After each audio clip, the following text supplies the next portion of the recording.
frumkvöðlum styrk en styrkurinn nam í heildina 10 milljónum króna.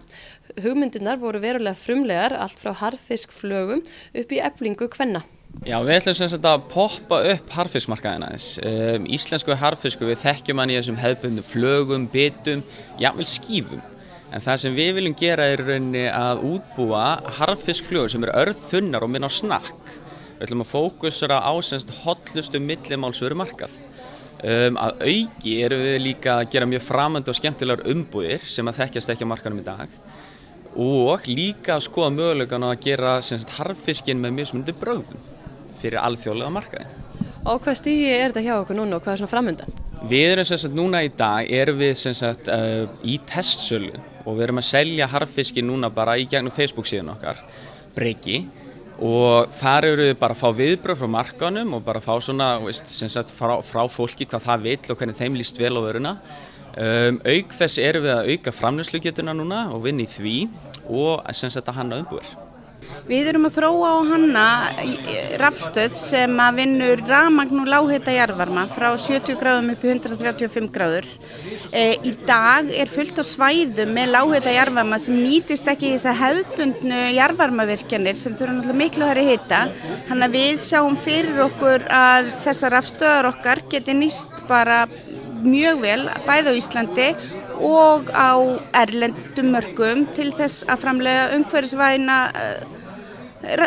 umhverfisvænt rafmagn. Við erum að þróa og þjónusta höfuðloka fyrir háhitaborholur hjá jarðvarmavirkjunum. Og höfuðlokar eru í rauninni öryggislokar sem eru settir fyrstir ofan á holuna eftir að hún hefur verið boruð og í rauninni stjórna því hvort að holan sé opin eða lokuð. Og í hvað nýtist þessi styrkur hérna í dag?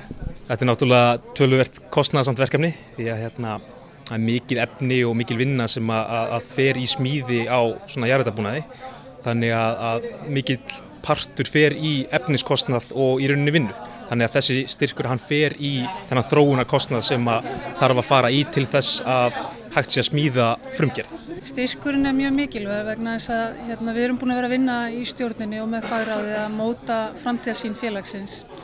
Og eitt af því sem kannski er ekki mjög þekkt er aðkoma kvenna í sjávarútvegi hefur ekki verið rannsakað mikið hérna heima. Þannig að fyrsta skrefi er bara að greina stöðuna og vita hver hann er, þannig að við ætlum að skipta þessa rannsókn í 3 hluta, spyrja fyrirtækin, konurnar og líka nemendur í sjávarútvegsfræðum hvernig hún er. Og það mun gera okkur kleift að varpa ljós á tækifæri til vaxtar. Og með það þá markmiðið náttúrulega efla hlut kvenna, þátttöku þeirra og aðkomu í sjávarútvegi. Af því að við erum alveg fullvissar það og ég held að sjávarútvegurinn getur verið sammála það að þetta muni auka samkeppnishæfi útvegsins.